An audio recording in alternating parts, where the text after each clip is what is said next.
Hi guys, welcome to the channel. This is the third video of the shader development tutorial series. In this video we are going to work with the normals of the mesh. If you haven't watched the previous videos, I recommend that you must watch those first.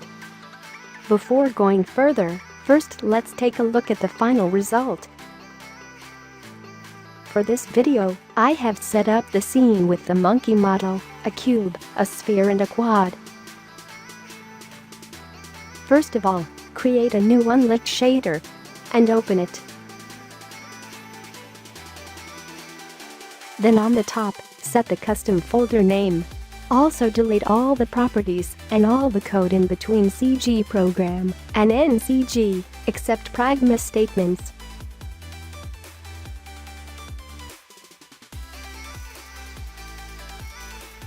First, create a property underscore color range. Set the name as color range and set type to range.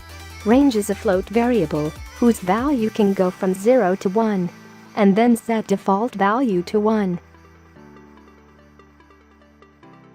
Now include Unity3d.cginc. This contains all the Unity helper functions.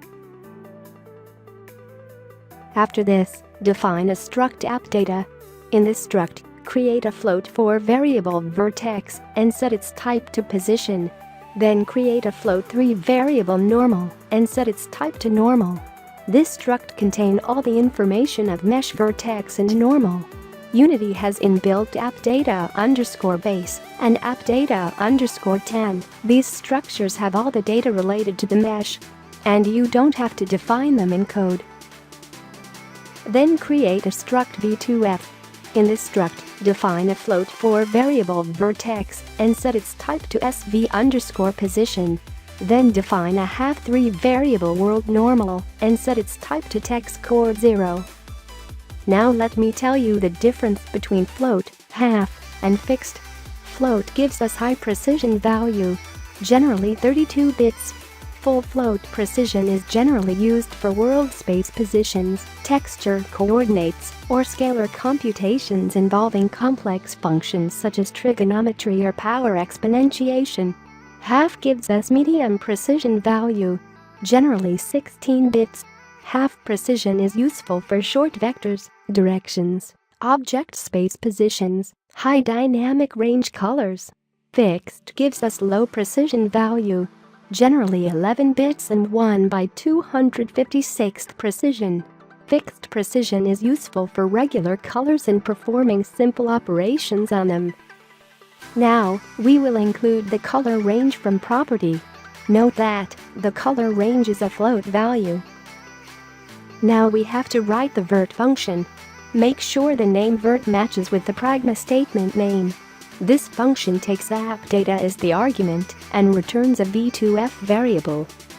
In this function, define a v2f variable O. Then write O.vertex equals unity object to clip pose and pass v.vertex. Also write O.world normal equals unity object to world normal and pass v.normal. Then return O.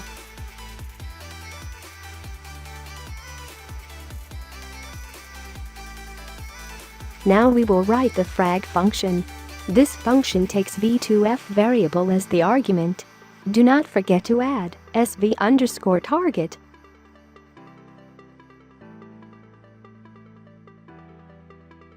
In this function, define a float for variable col and set it equals to 0. Then write col.x, y, z equals world normal times color range plus 0.5.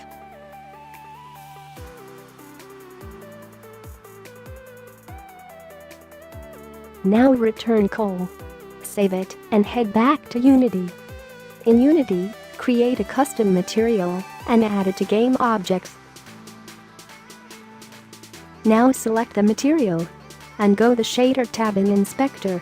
In the shader drop-down, click the unlit and then click on the custom folder and then select the shader.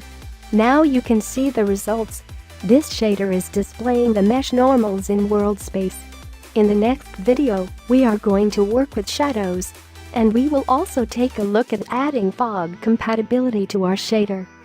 Hope you liked this video and learned something new. Stay tuned for more shader development tutorials. Please drop a like and subscribe to the channel.